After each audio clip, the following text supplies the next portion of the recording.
Olá, um excelente dia para você e para toda a sua família. Seja bem-vindo ao assunto do dia desta quarta-feira. Estamos juntos em uma nova edição do programa aqui na tela da Rede Brasil de Comunicação e é sempre muito bom contar com sua audiência e com seu carinho. Hoje aqui no nosso programa vamos falar sobre as arboviroses, dengue, zika e chikungunya. E para tirar suas dúvidas sobre o tema, vamos conversar aqui no nosso estúdio com o Dr. Rafael Sacramento. Dr. Rafael é infectologista e mestre em arboviroses. Também vamos conversar com a doutora Fátima Nepomuceno, ela que é médica da saúde da família da Prefeitura do Recife. Daqui a pouquinho a gente dá início aqui ao nosso bate-papo. Mas antes, eu quero dizer a você que está em casa aqui, pesquisadores alertam a possibilidade de uma nova epidemia de arboviroses e, com isso, pedem a atenção da população para que elimine os focos em que o vetor que transmite a dengue, o zika vírus e a chikungunya, esse vetor se reproduz. O Aedes aegypti, ele aproveita o verão para se reproduzir. Ele se beneficia da combinação do calor com a umidade e, por isso, pesquisadores alertam que uma nova epidemia pode chegar.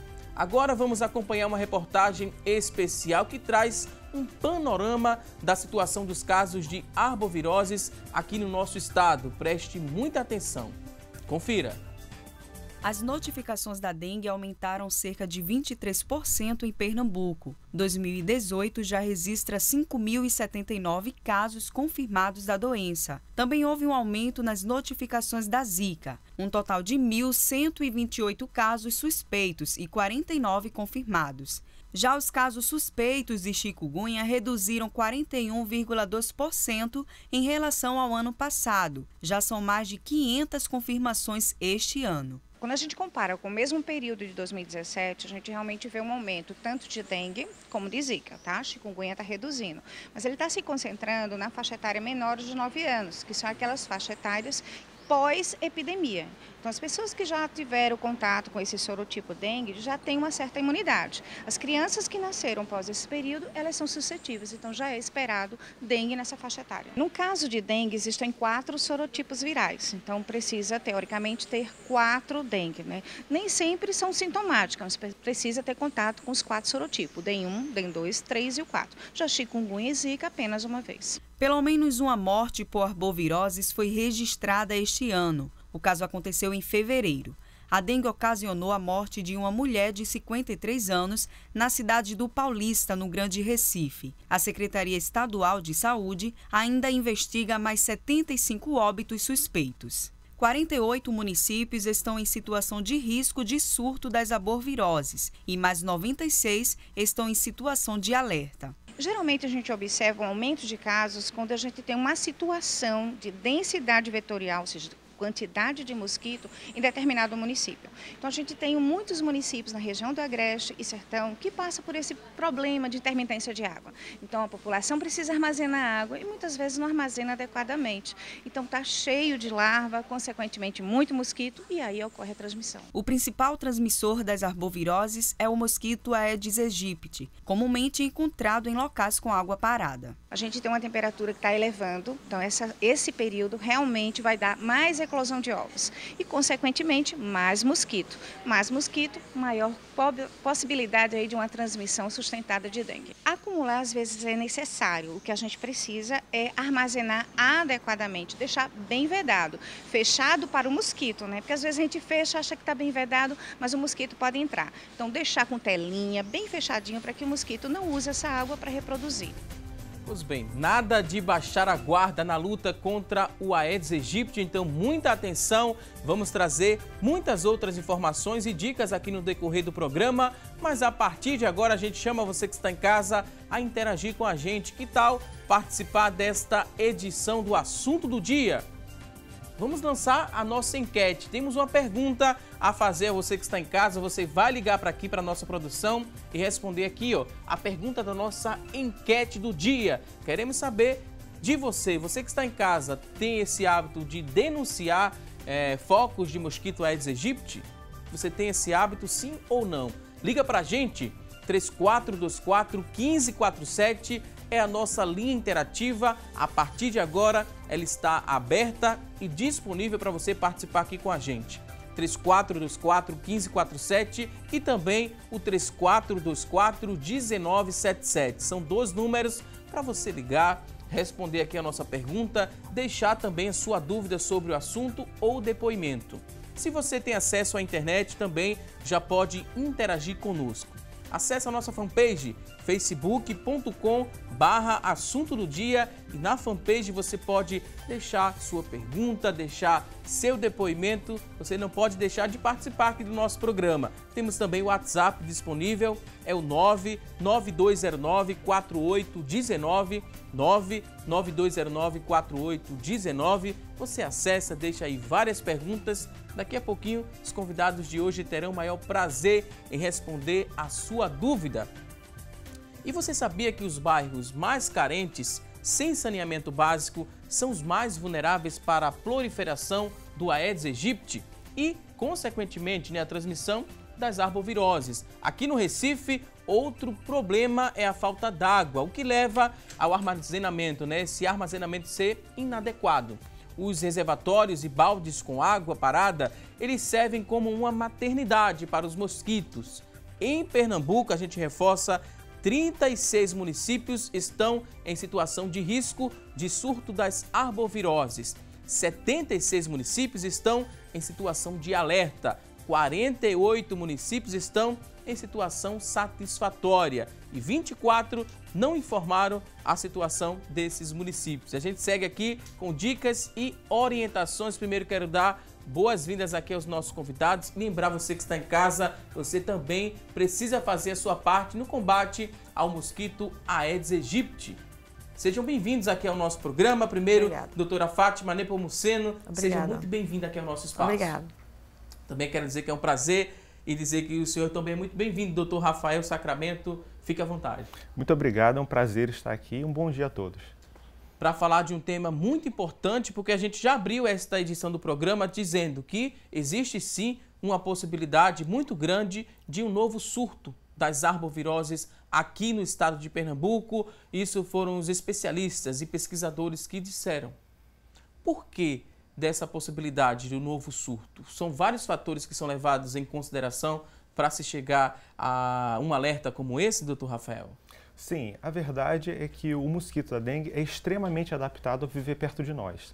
Então essa história é bem antiga, ela começa há mais de 4.000 anos, quando no deserto do Saara as áreas úmidas começaram a reduzir. Então naturalmente o mosquito começou a se abrigar perto de nós, porque nós habitualmente armazenamos água. Então ao longo de todos esses milhares de anos ele vem se adaptando a viver perto de nós. E a gente sabe que mesmo com todo o controle, nós não vamos conseguir acabar com o mosquito. A gente tem que aceitar isso. E a gente precisa, então, reduzir pelo menos a quantidade desses mosquitos.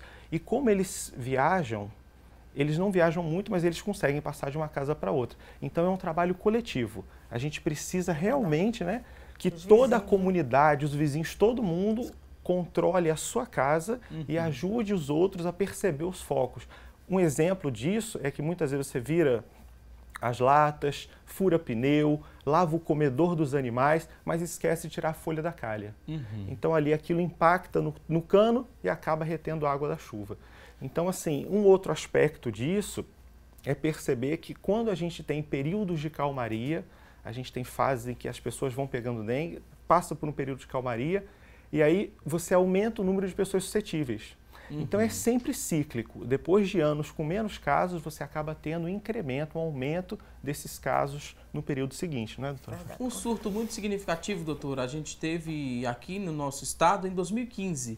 Foi onde começou ali a associação do Zika vírus com a microcefalia, onde acendeu um alerta muito significativo e por esse alerta conseguimos aos poucos, se conscientizar melhor e diminuir o número de casos, porque estávamos preocupados por conta do surto do Zika vírus associado à microcefalia. Baixamos mais a guarda e por isso existe esse novo alerta de uma nova epidemia aqui na nossa região? Como o Rafael falou, existe sim, porque quando você tem a quantidade e aumenta o mosquito, aumenta a quantidade também o vírus circulante. O mosquito é que faz o vírus passar para as pessoas. Então, se você tem mais mosquito, ele vai picar uma pessoa que está com Zika e vai passar para outras pessoas o vírus. Então, aumenta também a quantidade da circulação do Zika. E a gente viu que na época, na epidemia, não foi só Zika, foi a chikungunya também. Então, foi uma coisa assim, assombrosa. A gente que não sabia o que era Zika, o que era chikungunya, começamos a trabalhar com a doença que a gente não sabia nem o que acontecia com as pessoas. Então, eu trabalhei na atenção primária, a gente atendia pessoas que chegavam para a gente com dor articular e após a febre a gente sabia se era dengue, se era chikungunya, então assim, e depois as sequelas. Essas pessoas até hoje, muitas delas, elas têm dores articulares, com assim, diminuição da sua atividade laborativa, por uma doença que tiveram há 3 anos atrás. E a gente não sabia o que era na época. E por que dessa classificação arboviroses? Dengue, o Zika vírus, chikungunya também tem a febre amarela, que o Aedes aegypti também pode transmitir, né, doutor? Tem. Na verdade, arboviroses são doenças transmitidas por artrópodes, né? E a gente tem no mosquito, Aedes aegypti, o seu principal fator. Então, muitas vezes a gente relaciona só nos mosquitos. Mas carrapato e pulga também pode transmitir. Mas, de fato, é bom que a gente foque nisso porque são os que a gente realmente tem que combater, né? Os mosquitos do gênero Aedes. E aqui no Brasil, na nossa realidade, é o Aedes aegypti. E são essas doenças mesmo. Mas tem outras, hantavirose, tem outras arboviroses que a gente não precisa se preocupar por enquanto no Brasil. Então, o que a gente tem que focar é em combater o mosquito. Mas tem yongyong, maiaro e outras doenças que a gente ainda elas não têm importância epidemiológica. O nosso foco, como vocês já estão falando, é dengue, zika e chikungunya. E a gente acaba usando a dengue como o protótipo, porque é a mais letal. A dengue é a que realmente apresenta um risco de morte. E muitas vezes a gente negligenciava um pouco as outras, né? Até os organismos de pesquisa não davam a atenção devida e não informavam os profissionais de saúde porque elas eram menos importantes e a gente inclusive atribuía a elas menor risco, como a Zika. Os casos de Zika que aconteceram em outras regiões do mundo, eles não apresentaram esse quadro de microcefalia. E aí muito se questionou a respeito disso, até muitos mitos, né? Muitas lendas urbanas, se não era o inseticida, o larvicida, né, que estava causando isso. E na verdade é porque nós tivemos um volume de casos tão alto que permitiu que a gente visse também essa outra manifestação. E aí, falando da chikungunya, a gente tem esse agravamento e assim, um dos impactos que mais me preocupa em relação à chikungunya é isso. Como a doutora falou, as pessoas ficam com uma limitação funcional, né, uma limitação para o trabalho, para suas atividades habituais, por um período muito longo. Então, embora seja uma doença que praticamente não tenha risco de morte, ela apresenta consequências clínicas futuras muito graves, que podem limitar realmente encerrar uma carreira profissional.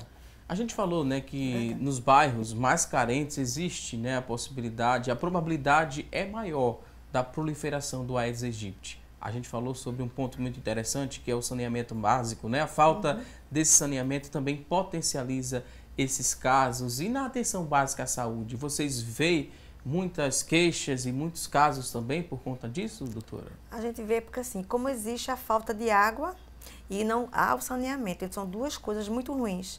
As pessoas começam a armazenar água de uma maneira errada.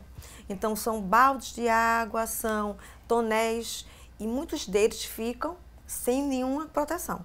Eu já cheguei em casa de pessoas que chegando lá, podendo ser de vizinhos, e estava lá um tonel com água sem proteção e a gente foi olhar, tinha lá as larvas do mosquito. Então, assim, ali é o foco. Aquele mosquito, ele vai sair, a larva vai sair, o mosquito, e vai contaminar aquele quarteirão. Então, assim, se as pessoas começassem a, cada um cuidar do seu território, não tem água, mas vamos ter o tonel com água, mas vamos cobrir aquele tonel. Aí sim, então a gente conseguiria realmente olhar a sua casa, se tem alguma plantinha, até planta mesmo, você tem planta que tem planta, que ele vive na água. E as pessoas não trocam a água. E não olham se tem ou não ali a larva. Então, assim, é uma coisa que vai aumentando. Então, são pneus no quintal. Então, é o quintal que você não olha se tem algum foco, alguma... Então, assim, tudo isso é uma coisa que vai se multiplicando. Quando você vê, aumenta a população do mosquito, aumenta os casos das doenças associadas a esse mosquito. Algumas ações, né, que a gente pode colocar em prática ajuda bastante a prevenir as arboviroses. A gente tem aqui alguns tópicos e com a ajuda dos convidados vamos explicar para quem está em casa de que forma a gente previne as arboviroses. O primeiro ponto aqui fala sobre o uso do repelente industrializado. É um aliado, sim, para combater a arbovirose, para se prevenir, né, contra dengue, zika e chikungunya. Vamos falar um pouquinho desse repelente, quantas vezes deve ser usado, tem um mais indicado a ser usado, as gestantes também podem fazer uso do repelente industrializado? Como é que a gente explica isso? Sim, na verdade a gestante é um dos focos, né, uma das pessoas que realmente deve usar para evitar a picada do mosquito Aedes e o risco de pegar a zika. É importante a gente lembrar que os repelentes industrializados, quando a gente fala assim, parece que a gente está favorecendo a indústria e evitando as medidas tradicionais. Não é isso, é porque foi comprovado que tem, que tem eficiência, que realmente repele o mosquito e são seguros porque são controlados pela Anvisa. Inclusive, quando a gente fala assim, siga a orientação do fabricante. Na verdade, a orientação que a gente está seguindo é a orientação da Anvisa, que foi colocada lá. E tem que respeitar as faixas etárias. Abaixo de 6 meses, a gente não deve usar repelente. Tem repelentes próprios para as crianças entre 6 meses e 2 anos. E a partir disso, tem o infantil. E a gente tem 2 substâncias principais.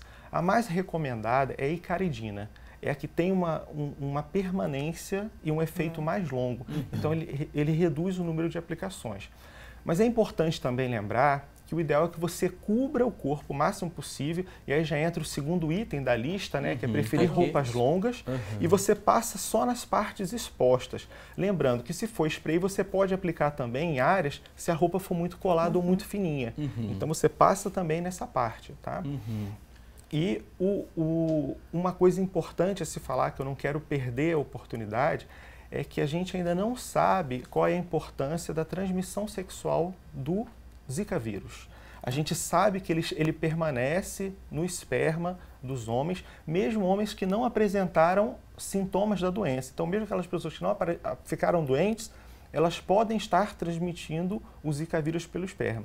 Então, as mulheres grávidas, com seus companheiros, devem usar preservativo durante a gravidez, para evitar essa possível contaminação, porque a gente ainda não sabe exatamente como pode ocorrer. É tudo muito novo, né? É tudo muito novo. Em relação aos repelentes caseiros, eles estão totalmente descartados? É bom evitar? Tem a gente colocando canela e cravo junto ali também com limão.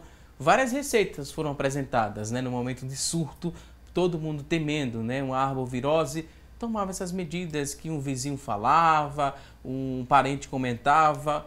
Sobre isso, o que é que vocês poderiam falar? Funcionam mesmo esses métodos explicados pela população?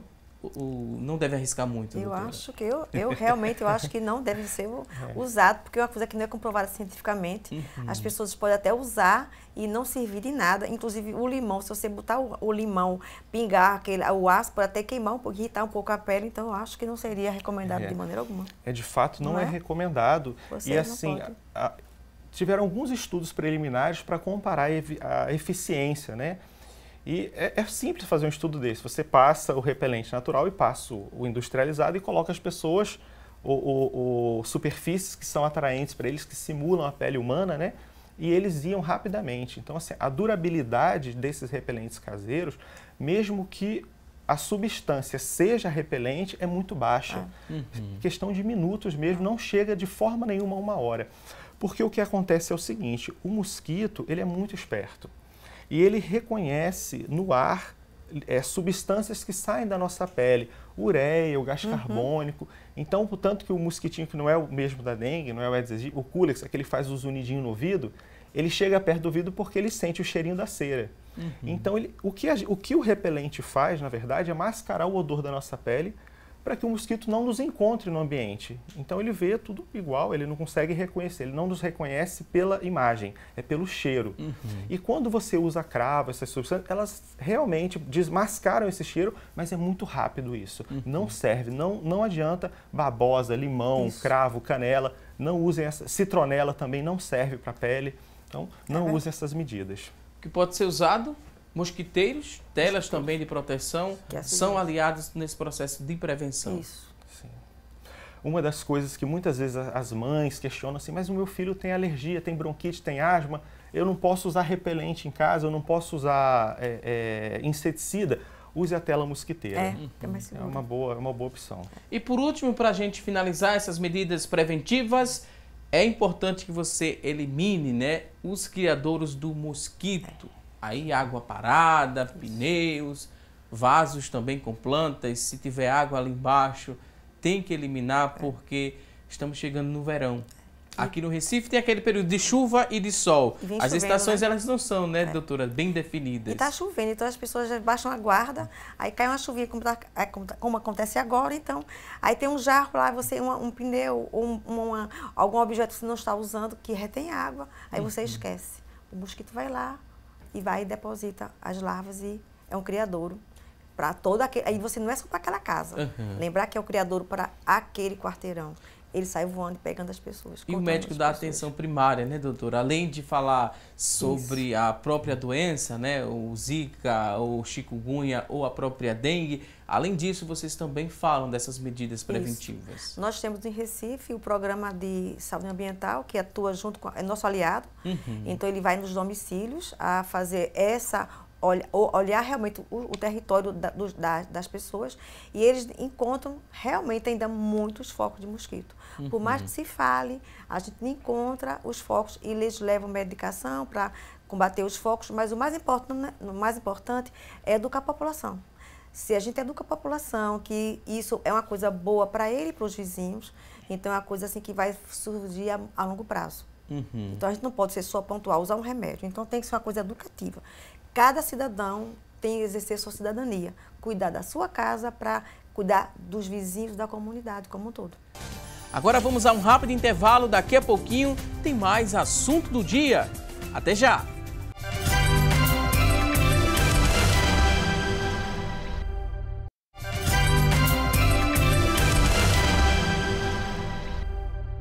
Hoje no programa estamos falando sobre arboviroses.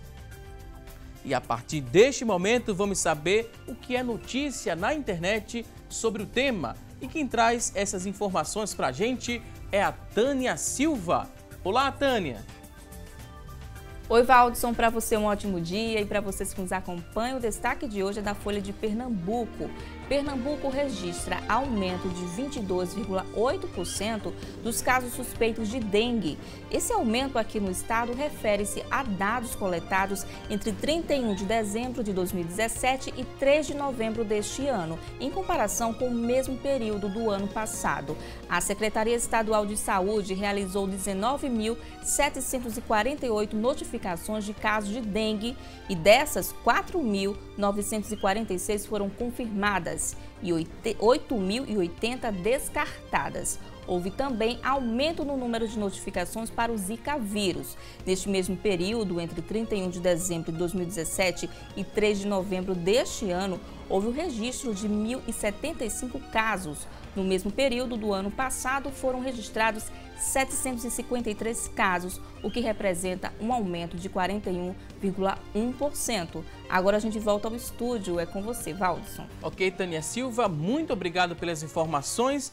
A Tânia destacou nesse aumento significativo, mais de 20% de aumento, né, no número de notificações de dengue. Para quem está em casa compreender melhor, existe uma diferença entre notificação, confirmação, mesmo sendo aumento de notificação, é para se preocupar? É para acender esse alerta mesmo ou não precisava de muito, doutora? É sim, assim. Quando a gente notifica, você tem a suspeita da doença. Então, são pessoas que têm um quadro parecido com febre, dor. Então, você acha que é a doença, então você coleta o sangue e você confirma no laboratório. Se der positivo, se a sorologia for positiva, aquele carro é considerado positivo para dengue. Então, existem as suspeitas e as notificações que são realmente quando você diagnostica a doença. Então, ali realmente a pessoa está com a doença, com dengue, zika ou chikungunya. Então, existe a diferença da suspeição e a notificação. A notificação é realmente a confirmação da doença por laboratório. Quanto mais, né, tem essa suspeita, maior também a probabilidade de casos confirmados. E também você, quando é um caso que se enquadra tão bem, não há necessidade de você coletar sangue. Então, numa epidemia, a gente não tem que fazer exame de sangue em todas as pessoas. As pessoas que chegam com um quadro suspeito, então você faz notificação pela clínica. Então, a gente, em epidemia, a gente não coleta sangue de todo mundo. Doutor Rafa, fica à vontade para concluir. Por conta do quadro, do que está rolando. Na época da chikungunya mesmo, nós notificamos muitos casos de chikungunya pela clínica. E não fazíamos sangue das pessoas, porque estava visível na gente que aquelas pessoas tinham chikungunya e, na epidemia, não há necessidade de confirmação laboratorial. E só em alguns casos. a confirmação do exame laboratorial demora um pouco, requer um pouco mais de tempo. E é desnecessário nas epidemias. Só quando você suspeita de por exemplo, paciente não tem nenhum caso suspeito, uma paciente chega com um caso que pode ser, então você coleta o sangue, porque se aquele caso surgir e for positivo, então pode ser que outros casos apareçam, né, para a gente até dizer, não, é dengue, então voltamos ao dengue novamente, ou a zika, ou a chikungunya. Uma vez, né, a pessoa sendo picada por esse mosquito, imediatamente ela vai apresentar os sintomas de uma dessas arboviroses, ou existe ali um período de incubação do vírus na pessoa? Então, existe o período de incubação, e ele varia um pouco, mas mais ou menos, ele é muito parecido para todas elas. A gente pode levar aí uma semana, 10 dias de incubação. Outras doenças têm um período de incubação maior. E aí a fase febril também é mais ou menos em torno de 7 dias. A gente até brinca, se passar de 7 dias a febre é outra coisa. Procura, com exceção da chikungunya, que pode durar um pouco mais a febre. E os sintomas também. Então, após esse período febril, que é justamente a fase que coincide com a viremia, que é a fase em que o vírus está realmente circulando no corpo. E como a doutora falou, nessa fase é que você coleta o exame para fazer a identificação do vírus. Após esse período, também faz o exame, mas é para a identificação dos anticorpos, ou seja, das substâncias que o nosso corpo cria para combater o vírus. Então, e também reforçando o que a doutora falou, muitas vezes a população cobra do serviço de saúde, eu quero o exame para confirmar, e numa situação de epidemia isso é totalmente desnecessário. É claro que de tantos em tantos pacientes continua-se fazendo os exames para ter certeza que realmente é aquilo. Então, se você tem uma epidemia cometendo a população com todo o quadro característico de dengue, você reduz a sua atenção para esse diagnóstico individual, obviamente. Né? Quando se faz esse exame, né, para se chegar ao diagnóstico, existe o quê? Uma diminuição ali nas plaquetas, é que surge a suspeita e chegar até a confirmação de alguma dessas arboviroses, ou não é isso, doutor? Não. A gente, quando faz exame de sangue, a gente faz as chamadas sorologias. A gente vai pesquisar qual tipo de vírus, se foi zika, se foi chikungunya ou se foi dengue. Qual dos dengue, são 4 tipos de dengue. Então, assim, as sorologias são específicas para a doença. Então, a gente pede sorologia se for um caso suspeito de dengue, sorologia para dengue, ou para zika ou para chikungunya. Então, são exames específicos, porque essas, a não ser que, no caso de dengue, a gente suspeita que aquele paciente esteja com algum sangramento. Aí você pede um hemograma para avaliar a parte do sangramento. Então, você pede plaqueta, se ele está com anemia, é diferente. Então, você vai coletar um exame para ver uma complicação da dengue e não para diagnosticar a dengue em si. A gente tem uma tela agora que fala um pouco mais sobre os sintomas das arboviroses. Adiantamos alguns, destrinchamos também o que é característico mais da dengue, né?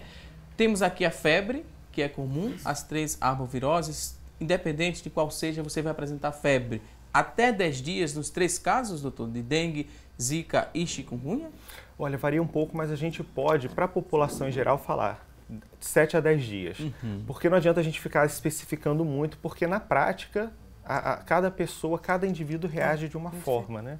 E essa febre, ela é daquela característica que vai e volta, ou ela é persistente e com os níveis bem elevados? No começo, nos períodos iniciais, ela é persistente e ela é mais alta para dengue, um pouco mais baixa para chikungunya e mais baixa para zika, normalmente. Mas lembrar que, assim, nem todas as pessoas apresentam sintomas. Então, muitas dessas infecções são subclínicas.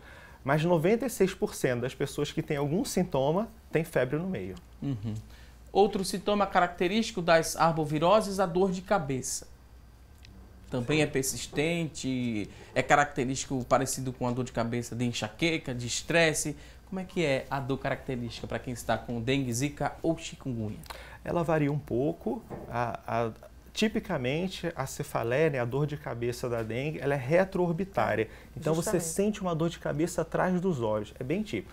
A zika e chikungunya, normalmente, essa cefaleia é mais leve e não tem essa característica de ser retroorbitária. Então, quando a gente pega febre com cefaleia retroorbitária, normalmente a gente já pensa que é dengue. Já acende a luzinha, né? Já acende a luzinha. E trazendo, né, as características, dor de cabeça e febre. Muita gente, quando tem isso aqui, toma um analgésico para tentar aliviar aquela situação, ou às vezes recorre à automedicação. Isso pode ser perigoso, doutora? O risco, assim, um analgésico é bom fazer. A gente tem a dipirona, tem um paracetamol. É importante as pessoas não usarem o AS. Porque o AS, como é uma medicação que pode aumentar o risco de sangramento, então, em hipótese alguma, o paciente com febre, dor de cabeça, suspeitando de ser um quadro de dengue ou chikungunya, então, não usar de maneira nenhuma medicações que contenham a medicação OAS. Nada de automedicação. Porque o vírus também ele pode ficar mais resistente no organismo em que a pessoa usa, né, muito medicamento, às vezes até antibiótico. Tem essa explicação? Tem essa linha de raciocínio ou não? Eu fui muito além, doutor. Na verdade, nós não temos antivirais, nós não temos remédios para tratar essas doenças. Então, a gente realmente tem que esperar o corpo resolver o problema. E é justamente esse que é a assistência que a gente faz. A gente mantém a pessoa viva quando é um caso grave, mantém a pessoa hidratada, reduz os sintomas, né, iniciais para a pessoa passar por essa fase e depois o corpo se vira sozinho. E é fundamental, nessa fase inicial, manter a hidratação, reforçando o que você falou. A gente sabe que muitas vezes é difícil alcançar um profissional de saúde que vai te orientar corretamente. Mas evitar realmente a automedicação e, em caso de febre e cefaleia, evitar totalmente o salicilato, né, o AS, e também lembrar que muitas vezes você usa um medicamento que tem lá, o nome é, sei lá, Dórico, Doril, não sei qual que é o nome, eu não sei esses nomes comerciais. Mas tem que ver se na fórmula dele tem o AS. Porque às vezes é um medicamento que você está acostumado a tomar para dor e tal. Então sempre usar o paracetamol ou a dipirona, mas de preferência procurar o profissional de saúde. E o problema do ácido acetil salicílico, né, e dos outros anti-inflamatórios também, às vezes a pessoa vai tomar diclofenaco, essas coisas, é que eles reduzem a capacidade das plaquetas, que são células do sangue que fazem a coagulação, se unirem. E aí acaba favorecendo um possível sangramento ou até outros problemas numa possível dengue. Então, mesmo que a suspeita for chikungunya, esses remédios não vão adiantar na fase inicial. Então, é melhor fazer o diagnóstico correto, procurar um profissional de saúde e começar a usar esses analgésicos a partir do 5º dia, quando for confirmada que é chikungunya e forem afastadas, principalmente a dengue. Em alguns casos, doutora, o médico de saúde da família, ele vai até alguma residência para tentar orientar aquela família, aquele paciente que está precisando de atendimento? Sim, a gente na saúde da família, nós temos as unidades que atendem as pessoas que vão na unidade. Então, as pessoas adoeceram, tiveram febre, dor de cabeça, acham que estão com alguma virose, né? Então procuram unidade de saúde. Mas nós também atendemos nos domicílios. Os pacientes que têm dificuldade de sair do seu domicílio, os pacientes idosos que têm um quadro de chikungunya, que estão com muita dor, dificuldade de locomoção, de sair de casa. Então, o médico, o agente de saúde, ele vai no domicílio daquele paciente, vai atender aquele paciente, porque aquele paciente realmente não tem condições de sair do domicílio. Mas só nesses casos. No geral, os pacientes procuram a unidade de saúde e a equipe, enfermeiro, médico, agente de saúde, vai estar lá com o técnico de enfermagem para dar os primeiros atendimentos a essas pessoas que estão doentes. Próximo sintoma, né? Tem o mal-estar. Ele também dura muitos dias ou só nos primeiros dias ali da descoberta da doença? O mal-estar também varia, né, de doença para doença. Por exemplo, muitas vezes a zika nem apresenta um mal-estar muito intenso, é mais leve, às vezes a pessoa continua com suas atividades habituais. O chikungunya, muitas vezes, o mal-estar está acompanhado da dor articular. E fica até difícil diferenciar, porque a pessoa se sente mal inteiro e tal. Na dengue, o mal-estar já é bastante intenso quando é sintomático. Às vezes vem acompanhado de dores abdominais, dor nos músculos, a pessoa se sente fraca. Fica até entristecida, né? A pessoa fica para baixo mesmo. Fica com um aspecto que está muito doente mesmo, né? Exato. Você percebe, você olha assim, essa pessoa não está bem. Mas varia bastante o mal-estar. Mas ele é comum a todas, e menos comum na zika. E a dor nas articulações? É bastante significativa essa dor quando se trata da chikungunya. Isso. E em alguns casos é preciso também a ajuda de um fisioterapeuta após solucionado aquele quadro, porque a dor vai persistir por muito tempo e pode meio que comprometer, né, a mobilidade desse paciente. A gente tem as fases da chikungunya. Nas primeiras semanas, a gente faz analgesia apenas, né? Como o Rafa falou, repouso de hidratação e analgesia. Então, o paciente fica só com analgesia, que seria um analgésico simples, uma dipirona ou paracetamol. Se no decorrer da doença, com 15 dias, o paciente permanece com muita dor, a gente tem outro esquema de medicação que não são mais os analgésicos, a gente pode fazer uso de anti-inflamatórios, mas não no começo da doença, a gente tem que ter cuidado. Só com prescrição médica, a gente não pode chegar na farmácia, eu estou com chikungunya, vou comprar um anti-inflamatório. De maneira alguma. As prescrições têm que ser feitas por médicos habilitados, porque pode ter complicação. Então, o paciente não melhora, nós médicos prescrevemos um outro esquema de medicamento. O paciente não melhora, então na terceira fase, então sim, a gente vai encaminhar para uma fisioterapia, porque ele vai se beneficiar dessas dores. Mas no início, ele tem que ter repouso. Repouso, porque nessa fase aguda, se for fazer uma fisioterapia, vai ser pior para o paciente. Então, e aí ele vai ser acompanhado por um médico, que depende da fase, ele vai ser referenciado por um fisioterapeuta para melhorar aquela dor, mas não ser, eu estou com chikungunya, eu vou logo para o fisioterapeuta, de maneira alguma. Ele tem que ser reorientado por um médico. Ótima explicação. E a gente segue aqui, né, com esse sintoma que gera muita dúvida, esse sintoma específico, as manchas vermelhas na pele. Em todos os casos, o paciente vai apresentar essas manchas? Tem algumas que são características só da dengue, outros da chikungunya e também do Zika vírus? Essas manchas no corpo. Nem todos, né? Nem todos. Agora que a gente tem as 3 circulando, né, o senso comum, a população já sabe que Zika é bem mais característico, né, das manchas vermelhas pelo corpo e tal, mas elas realmente são diferentes. Na dengue, inclusive, a gente pode ter verdadeiras equimoses, assim, hematomas grandes, e normalmente são pacientes que já vão estar hospitalizados, porque o quadro inteiro vai estar complicado.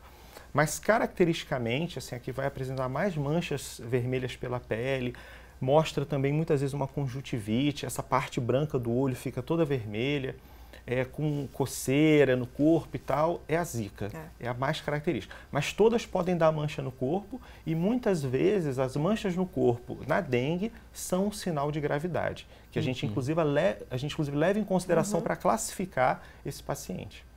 Do último tópico, para a gente encerrar, no mal-estar a gente falou um pouquinho sobre náuseas e vômito também, que é um sintoma presente. Isso. Os 3? Não, mas assim, é como o Rafa falou, tem pacientes que têm tudo isso, outros têm apenas uma náusea leve, que não nem necessidade de medicação. Então, como faz parte do quadro, aquele paciente que não quer se alimentar, ele tem mal-estar, está nauseado, então ele começa a não querer se alimentar. Que faz parte de todas as viroses, geralmente um quadro, a náusea. O vômito é mais difícil, é mais a náusea mesmo. Vou pedir licença agora aos nossos convidados, vamos a um rápido intervalo. Você que está em casa, tem dúvidas ainda sobre o assunto? Pode mandar para a gente a sua pergunta no 99209-4819. É o nosso WhatsApp, mande aí sua pergunta. Daqui a pouquinho a gente volta para responder a sua dúvida. Vamos a uma rápida pausa e até já!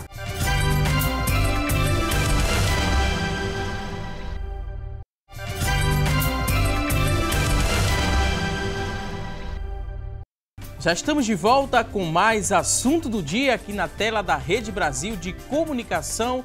Hoje no programa estamos aprendendo um pouco mais sobre arboviroses. E você sabia que epidemias, elas tendem a ocorrer em um intervalo de 3 ou 4 anos? Isso de acordo com pesquisadores. Em 2015, na época mais grave da microcefalia, foram registrados 272 casos aqui no estado de Pernambuco. Em 2018, esse número caiu para 10, mas todos os casos confirmados, eles foram de crianças que nasceram entre 2015 e 2017. A principal preocupação, e você fique muito atento, né, com as gestantes. As mulheres grávidas que apresentam os sintomas do Zika vírus na gestação, elas são monitoradas. Aqui em Pernambuco, até o dia 12 deste mês, 9 mulheres estavam sendo acompanhadas pelos serviços de saúde, por terem ali desenvolvido, né, algum sintoma do Zika vírus. Então, muita atenção, porque quando a gente fala em a possibilidade de novo surto, uma nova epidemia de arbovirose, quando a gente fala do Zika vírus, existiu essa associação com a microcefalia e vimos, né, esses casos aumentarem aqui em Pernambuco, onde Pernambuco serviu também como referência para o estudo da microcefalia. Aí a gente falou de algo muito interessante, 272 casos em 2015, onde houve essa epidemia. Mas entre 2015 e 2017 também foram confirmados outros casos. Isso mostra que ainda existe essa associação da microcefalia com o Zika vírus e que ainda existe a possibilidade de novos casos. Não é mais ou menos isso, doutor? Exatamente. Muito se questionou, né, a respeito dessa associação da Zika com a microcefalia. Mas hoje ela está mais do que comprovada. A gente realmente, o vírus foi identificado no tecido cerebral, né, no sistema nervoso central dessas crianças. Então, essa dúvida já não paira mais. E agora, o nosso papel como sociedade, né, como os profissionais de saúde, é prevendo esse novo risco, né, realmente evitar, reduzir o número de criadouros e reforçar com essas mulheres, as mulheres em idade fértil, as mulheres que estão pensando em engravidar ou as que já estão grávidas, as medidas de controle que a gente falou no início, né? Uso de repelente, roupa comprida, o uso do preservativo, né, durante a gravidez. Então, essas medidas são gerais, né? E devem continuar. A gente não pode baixar a guarda, né? Se a gente baixar a guarda no ano, no outro a gente tem casos de Zika. E as mães que tiveram os filhos com Zika sabem que como essas crianças ficaram e que vão precisar de um acompanhamento ao longo da vida. Na atenção básica, a doutora Fátima recebeu muitos pacientes com microcefalia.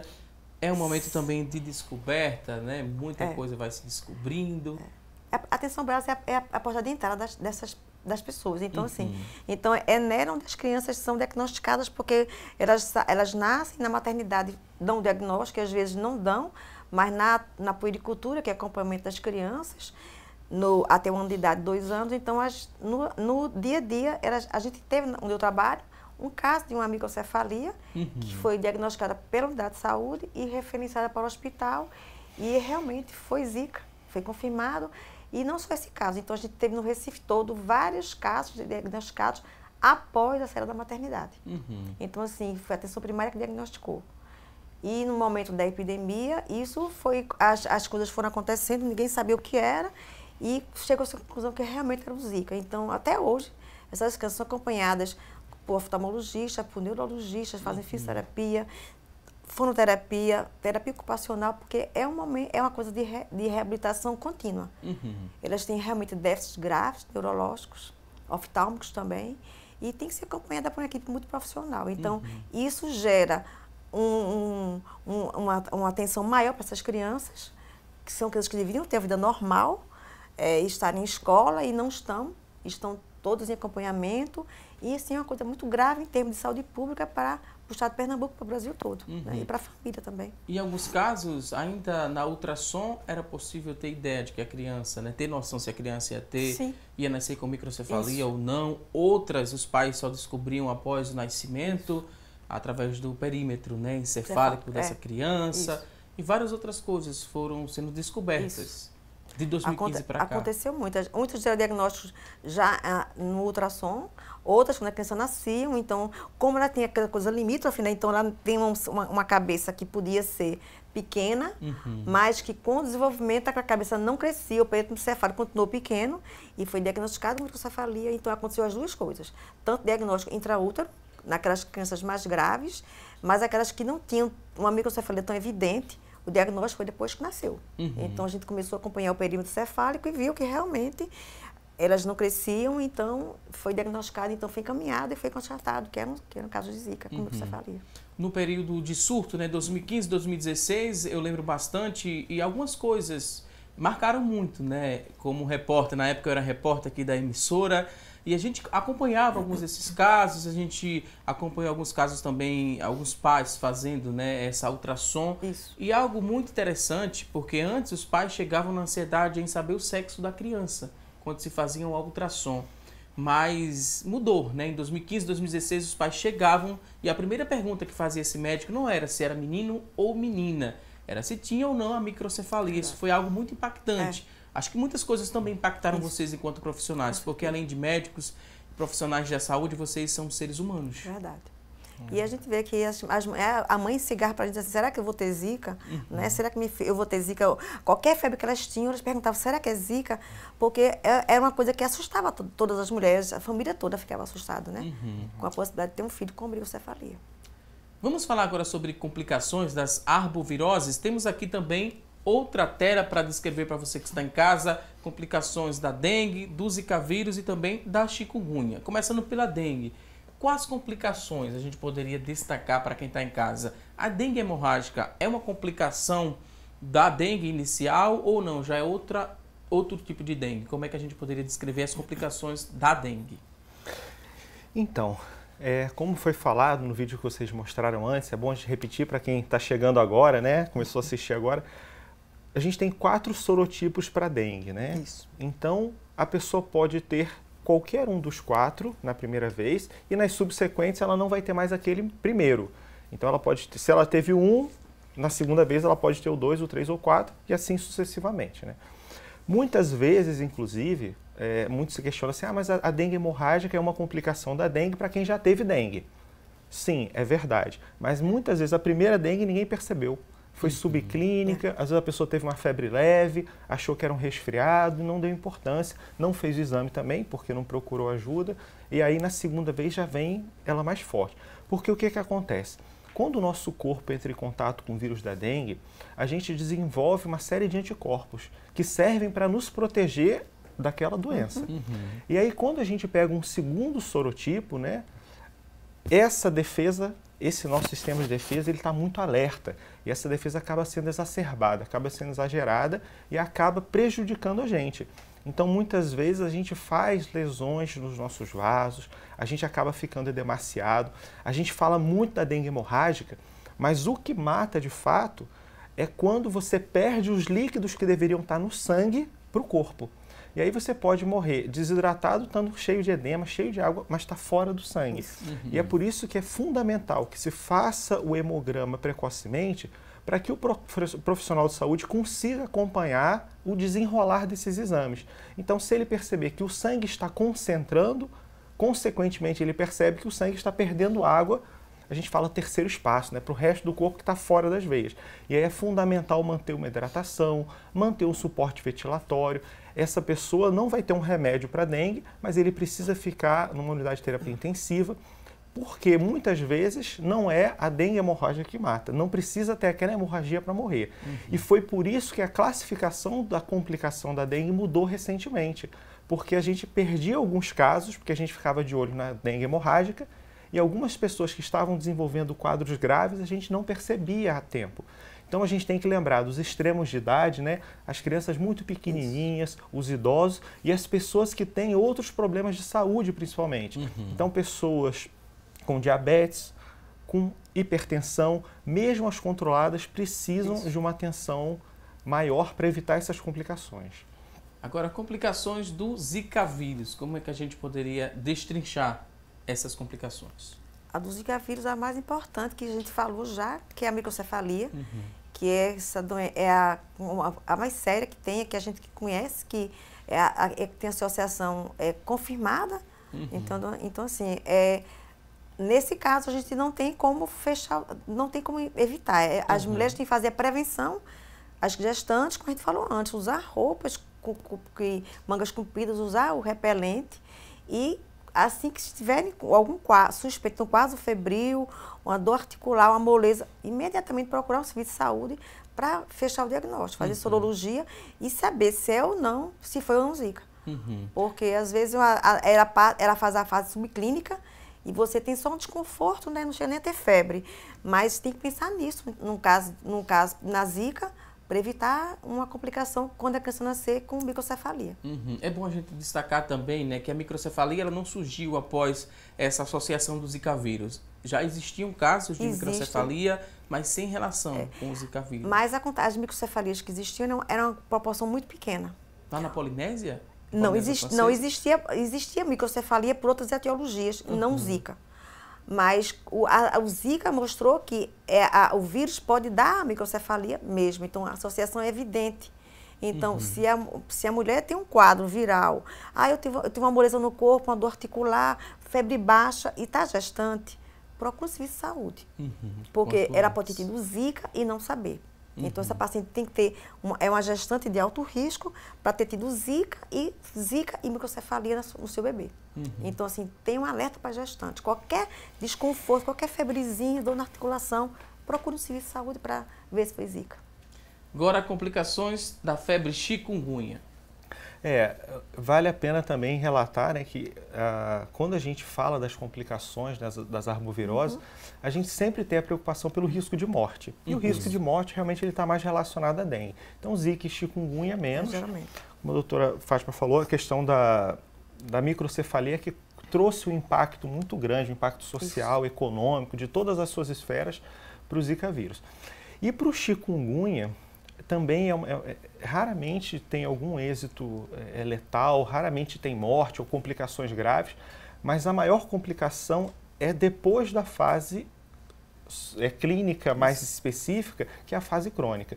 Então, principalmente pessoas que já têm alguma doença de articulação, já têm artrose, já têm artrite, essas sofrem ainda mais com os efeitos crônicos da chikungunya, que são tratamentos longos, com muitos remédios. Os remédios não são livres de efeitos adversos, né, de efeitos colaterais.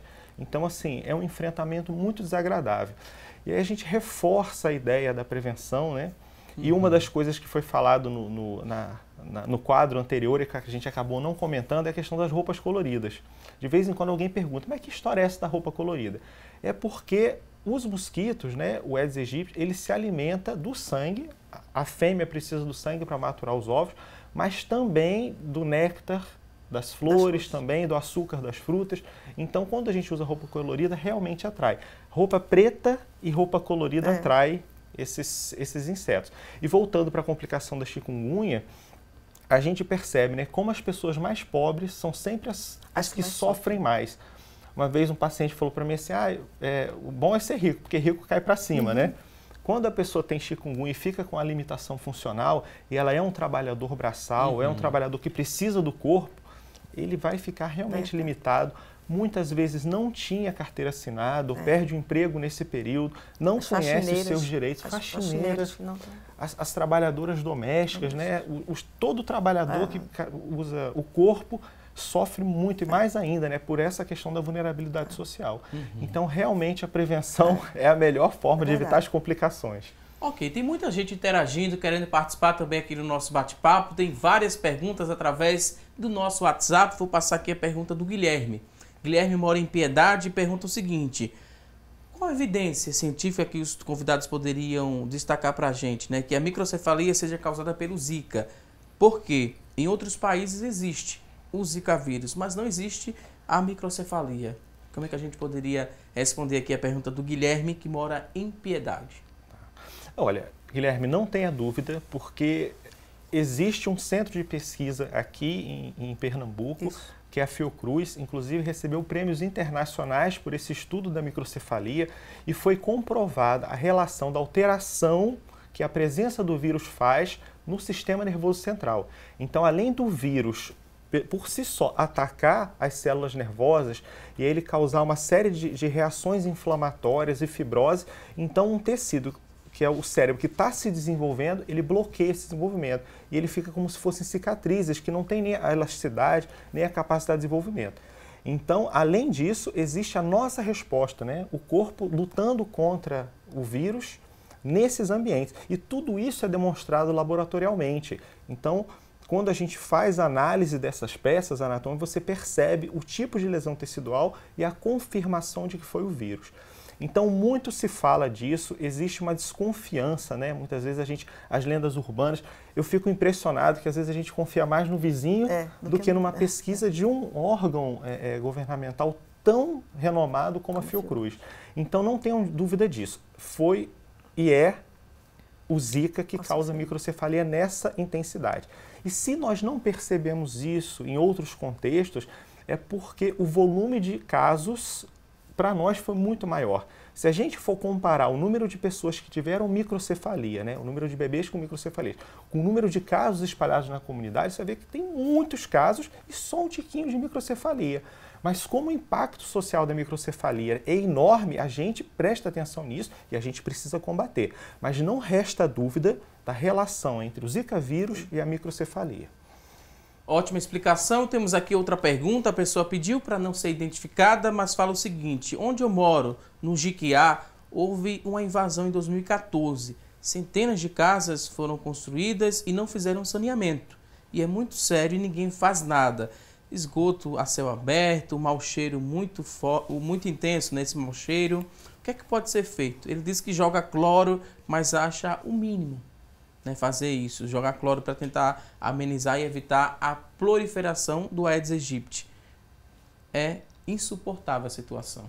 Ele pode procurar denunciar aos órgãos competentes, no caso, existe no Recife o programa de saúde ambiental, ele pode procurar o agente ambiental e fazer uma denúncia e, a partir daí, procurar vigilância, saber o que está acontecendo e ver se pode haver uma solução. Lembrando que o Aedes, ele antigamente gostava muito de água limpa, hoje em dia ele não tem mais a questão da água limpa. Já se adaptou, já se adaptou à água suja de esgoto também, então assim, ele não está mais elitista e está só pegando água limpa. Mas, de todo jeito, ele pode procurar o serviço, né, para uma ajuda e começar já a se proteger em casa, usar o repelente, nada impede que ele faça a parte dele também. Ok, agora eu vou pedir licença aqui aos nossos convidados, vamos a um rápido intervalo, daqui a pouquinho tem mais assunto do dia. Até já!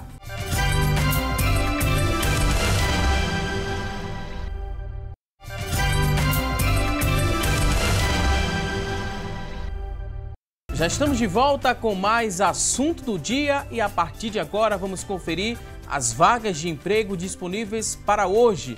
Pega aí papel e caneta para anotar as oportunidades e boa sorte.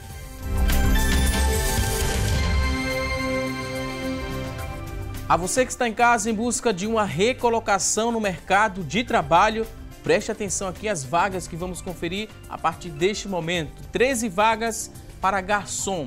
Para você preencher uma dessas vagas, a exigência é que você tenha ensino fundamental completo, experiência não exigida, salário R$ 1.200. 13 vagas para garçom. Vamos a mais vagas de emprego. 7 vagas para motorista de ônibus rodoviário. 7 oportunidades com exigência de ensino médio completo, experiência de 6 meses. R$ 2.000 é o salário. Vamos a mais vagas de emprego? Olha só, agora temos 5 vagas para ajudante de obras, 5 oportunidades. Ensino fundamental completo é a exigência, experiência de 6 meses, R$ 1.100 é o salário, 5 vagas para ajudante de obras.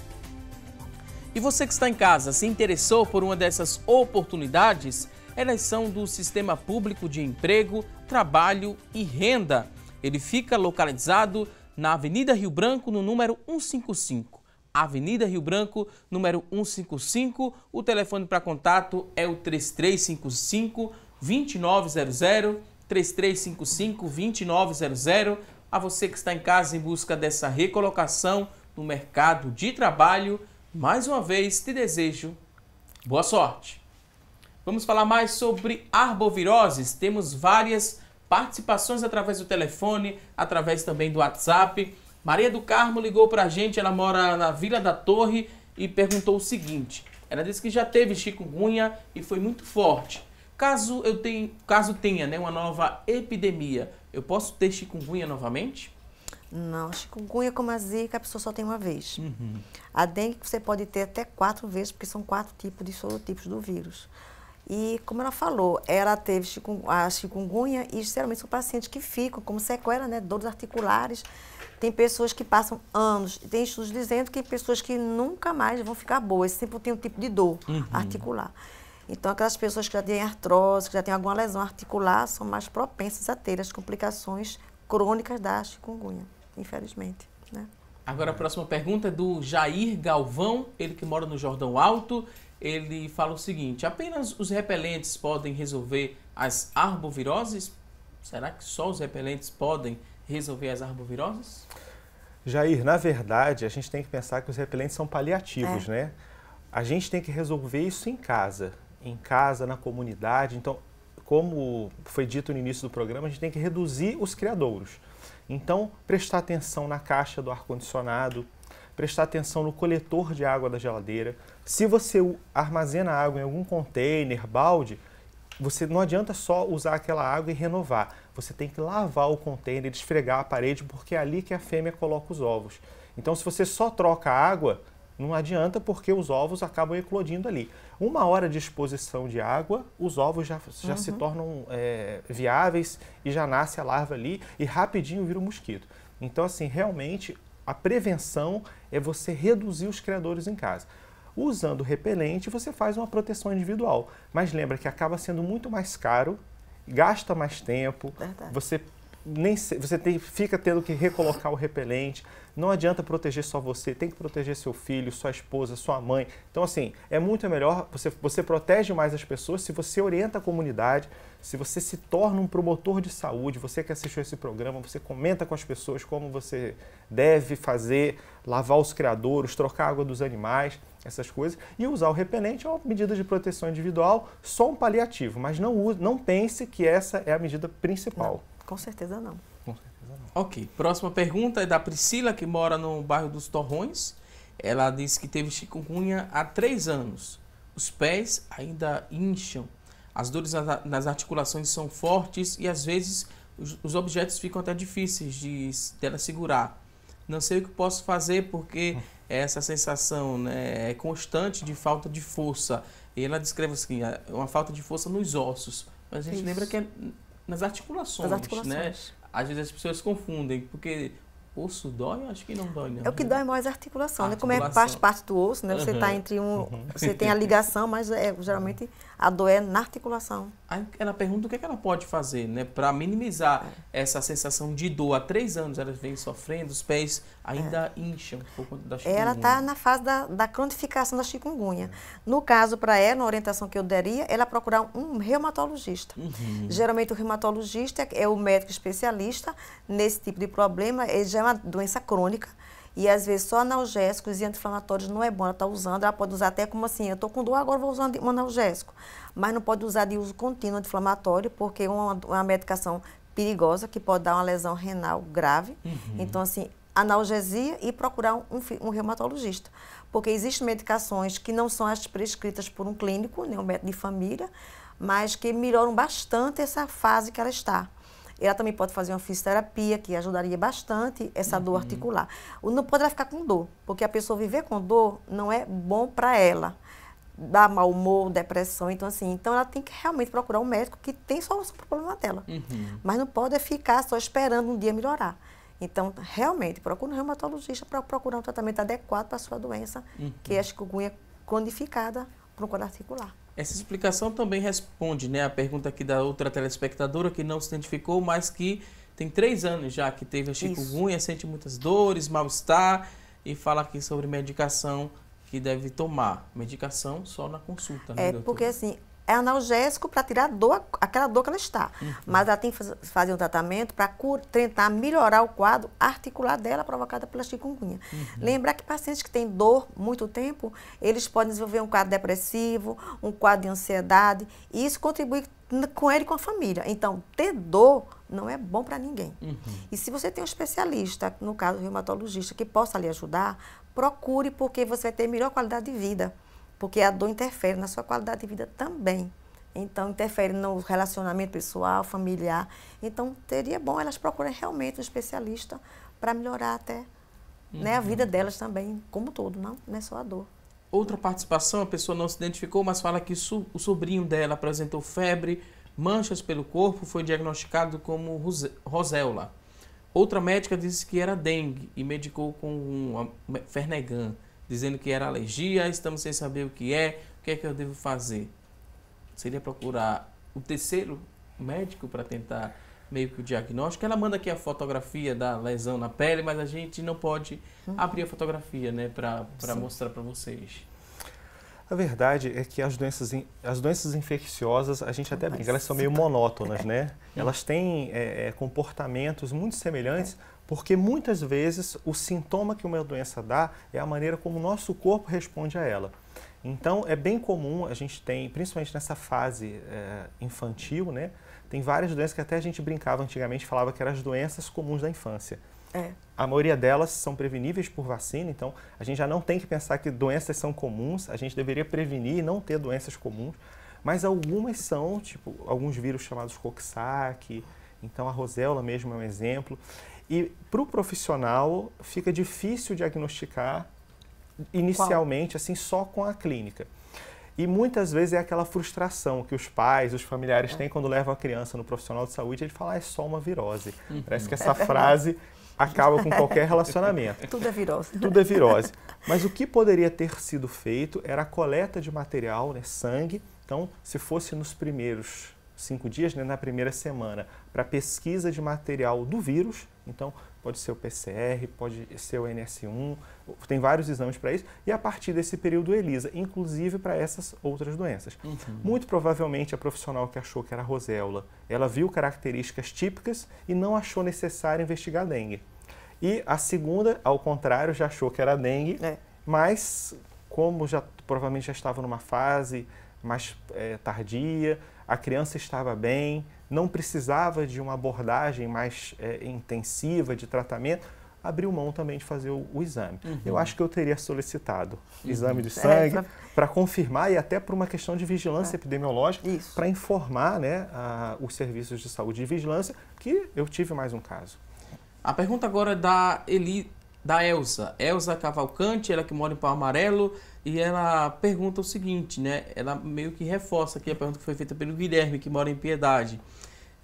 A pergunta aqui em outros países, por que outros países não têm, né, a microcefalia associada ao Zika vírus? Em países também que têm muita vulnerabilidade social, como na nossa região, e por que não se vê casos de microcefalia com essa relação com o Zika vírus? Elza Cavalcante de Pau Amarelo. Na verdade, foram vistos também, mas não nessa proporção que foi vista aqui. E como não tinha sido feito o alerta, né, da microcefalia, esses casos foram subnotificados. Mas fazendo uma revisão depois, né, que o alerta foi deflagrado, a OPAS e a OMS deixaram isso muito bem claro, como você bem citou, na Polinésia identificou-se casos, alguns casos também no norte da Austrália. Então, assim, tivemos casos, mas eu reforço aquela minha resposta. A questão é que aqui no Brasil, por questões ambientais, pela falta de saneamento, por nós, a sociedade, a população, por nós termos permitido uma infestação predial, uma quantidade de mosquito que dava para fazer 3 vezes uma epidemia. Então essa responsabilidade não é só do Estado, não é só do governo, é nossa também como população. A gente permitiu que o mosquito se proliferasse demais e permitiu que o vírus se disseminasse demais. Então a gente teve muitas pessoas infectadas e a gente teve muitos casos de microcefalia comparados com outras regiões. Mas isso de forma nenhuma traz uma suspeita em relação a essa correlação do vírus com a microcefalia. Verdade. Ok, temos outra pergunta. A pessoa não se identificou, mas pergunta se existe alguma unidade de saúde que faça a entrega gratuita do repelente. Se tem, se vocês sabem, existe, onde é que fica? Assim, o repelente é entregue pela Prefeitura do Recife para as gestantes. Então, toda gestante que é acompanhada no pré-natal na unidade de saúde, que fica perto da sua casa, ela recebe o repelente através da enfermeira ou do médico que faz o pré-natal. Certo? Então, assim, isso aí é uma coisa, já existe há algum tempo, então isso é garantido para as gestantes receberem repelente no momento da consulta do pré-natal. Fernanda, ela que mora no bairro do Ibura, em 2015 ela disse que teve o Zika vírus. Quero saber se eu engravidar agora, meu bebê, ele pode nascer com microcefalia? Existe essa possibilidade? Ela teve o Zika em 2015. Não é porque ela não tem mais viremia. O que faz a microcefalia é o vírus vivo. Então, ela já tem anticorpos contra o vírus. Então, provavelmente, ela pode engravidar sem nenhum problema. E já teve o Zika, já está até despreocupada em relação a ter uma criança com microcefalia. Né? A gente ainda não tem certeza do tempo que leva essa viremia, mas a gente já sabe que não vai passar de 6 meses. 3 anos já, né? Não, com certeza isso não. Porque o que traz um pouco de dúvida em relação a isso é a persistência do vírus no esperma, que leva até 6 meses. Mas no sangue não fica isso tudo, não. É questão de dias, semanas, meses no máximo. Outra pergunta, o telespectador tem a curiosidade em saber o seguinte, existe ali um tempo do ciclo entre ovos e a larva adulta do mosquito Aedes aegypti? Vocês têm esse conhecimento, né? O tempo mais ou menos entre os ovos e se tornar larvas? Então, uma vez que a fêmea coloque o ovo, né, no recipiente, esse ovo pode ficar 1 ano ali viável. Ele desidrata e fica ali disponível esperando a próxima exposição à água, né? Então, até é interessante, quando a gente vê nos vídeos, né, o ovo é colocado branquinho, depois ele fica acastanhado e normalmente a fêmea escolhe esse tipo de criador. Então, o prato da planta, por exemplo, é ideal porque ele é escuro, rugoso, então é ali que ela bota. Uma vez que entra em contato com a água, essa larva eclode. E dependendo das condições ambientais, né, se a água é adequada, se a temperatura for alta, então a gente tem uma proliferação e o desenvolvimento dessa larva até mosquito muito mais rápida. Então, em torno aí, no máximo 1 semana. Então, quanto mais quente tiver e quanto mais adequada for essa água, mais rápido esse processo. Aí, uma vez que esse mosquito ecloda, né, que ele nasce, aí ele sai, é ninfa, é jovem, depois ele vira adulto, e aí tem a primeira relação sexual, o mosquito com a mosquita, né? A fêmea com o macho, e aí a fêmea vai buscar um de nós para fazer o tal do repasto, para se alimentar, para então colocar os ovos. E aí, caso ela pique alguém que tenha o vírus, algum desses vírus, ela se contamina e passa a transmitir. Aí alguém fala assim, mas eu vi na televisão, eu vi no Facebook, no WhatsApp, que ela pode nascer com vírus. É verdade, então, além de transmissão sexual, pode pegar o macho da fêmea, e o macho, embora não nos pique, ele pode até carregar o vírus, mas a gente acha que não tem competência vetorial. Ou seja, esse vírus que nasce com ela, provavelmente ele não é suficiente para transmitir.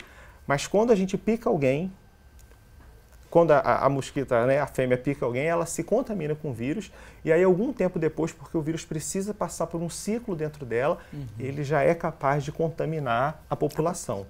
E como essa fêmea dura aí 40, 50 dias, ela tem 3, 4 ciclos para nos contaminar.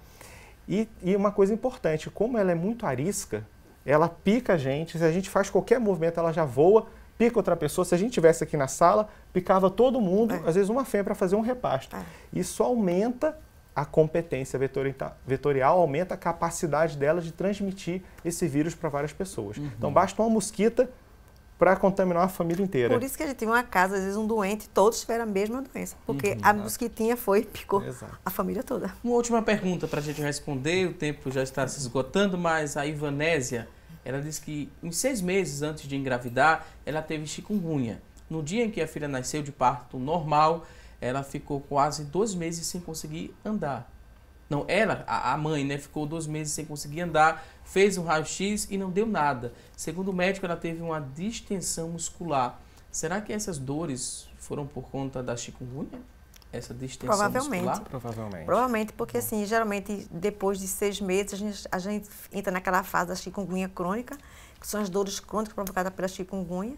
Então, a dor dela deve ser da chikungunya, se ela persiste com dor, porque existem pessoas que fazem a doença mais grave. Então, gestante é uma das pessoas que podem ter essas doenças e de uma forma mais grave. Então, gestante idoso, então, são populações de risco de ter uma doença e fazer a forma mais grave. Então, ela deve ter tido chikungunya e a dor dela não ser uma distensão, ser a cronificação da chikungunya. Se ela não melhorar com analgesia, procurar realmente um reumatologista para fazer medicações mais específicas para essa dor dela crônica. Vou pedir licença agora aos convidados. No começo do programa a gente fez uma pergunta, a nossa enquete. A gente perguntou o seguinte: você denuncia os focos do mosquito Aedes aegypti? Das pessoas que ligaram, participaram, 61% responderam que sim, que fazem essa denúncia. Que bom. 39% responderam que não ou que ainda não, porque em muitos casos a produção apurou que foram pessoas que ainda não tiveram nem dengue, nem zika, nem chikungunya, por isso não tem essa preocupação em fazer a denúncia, mas é preciso que você também denuncie e ajude nesse processo para combater o Aedes aegypti. Estamos agora na reta final do programa, é o momento de agradecer aos convidados e abrir um espaço para as considerações finais. Doutora Fátima Nepomuceno, ela que é médica da saúde da família da Secretaria Municipal de Saúde, município do Recife. Doutora, Muito obrigado. Obrigada. Considerações finais, fique à vontade. O que eu queria lembrar as pessoas que o cuidado com o domicílio é importante. Então, se cada um faz seu papel de cidadão, de olhar o quintal, olhar a casa, se tem algum foco de uma possível criadora para o Aedes, que cuide de sua casa, porque se todas as pessoas tiverem esse olhar, eu acho que os criadores vão diminuir, a gente vai acabar com essa epidemia, que é uma cronificação. Todo ano chega o verão, nós temos casos e mais casos de doenças que podem ser evitadas por nós cidadãos. O governo faz a parte dele, mas nós cidadãos temos que fazer a nossa parte também. Queria agradecer o momento, eu espero que as pessoas que nos ouviram, que comecem a perceber como é importante a gravidade dessas epidemias e que se cada um faz o seu papel, a gente consegue realmente diminuir essas doenças que maltratam tanta população, né, do Brasil. Mais uma vez, muito obrigado, doutora Fátima. Também queria agradecer ao doutor Rafael Sacramento, ele que é infectologista, mestre em arboviroses e professor da Faculdade Pernambucana de Saúde. Muito obrigado, doutor Rafael. Considerações finais, fique à vontade. Eu agradeço a oportunidade, eu fico muito feliz de falar nesse assunto e sigo o mesmo caminho da doutora Fátima. Acho que essas considerações finais elas têm que reforçar a prevenção. Então a gente sabe que muitas vezes basta uma casa infestada para você espalhar mosquito para um bairro inteiro. Então, assim, todas as medidas elas têm que ser reforçadas, procura na internet, conversa com as pessoas. Na verdade, o caminho todo mundo já sabe. Você não pode manter a água parada, principalmente água limpa. Então, confira atrás da geladeira, confira o ar-condicionado, confira a calha da sua casa. Se você percebe que tem uma propriedade perto da sua casa, tem um carro abandonado que está retendo água, faça a denúncia. Quando a gente faz a denúncia é porque a gente tem a cultura de achar que está prejudicando o outro. Na verdade, você está ajudando a sua comunidade. Então, tem essa responsabilidade social de ser você também um fiscal no seu bairro, na sua rua. Faça a denúncia e receba os profissionais de saúde que vão até a sua casa, os agentes de endemias, o agente comunitário de saúde, o médico de família, receba essas pessoas. Não pense que você sozinho é capaz de identificar todos os focos. Essas pessoas são profissionais, têm um olhar treinado, elas vão chegar na sua casa e vão te ajudar a proteger a sua família. Então receba bem essas pessoas, faz um cafezinho, né? Receba bem, abra a porta para eles e prende o cachorro. E vamos juntos a gente reduzir o risco para uma nova epidemia. Mais uma vez, muito obrigado. Voltem mais vezes aqui ao nosso programa. É um prazer. A você que está em casa, obrigado pelo seu carinho e também por sua audiência. E não se esqueça que teremos um novo encontro amanhã, ao vivo, a partir das 9h30 da manhã, aqui na tela da Rede Brasil de Comunicação. Um excelente dia, um forte abraço e até amanhã, se Deus quiser. Até lá!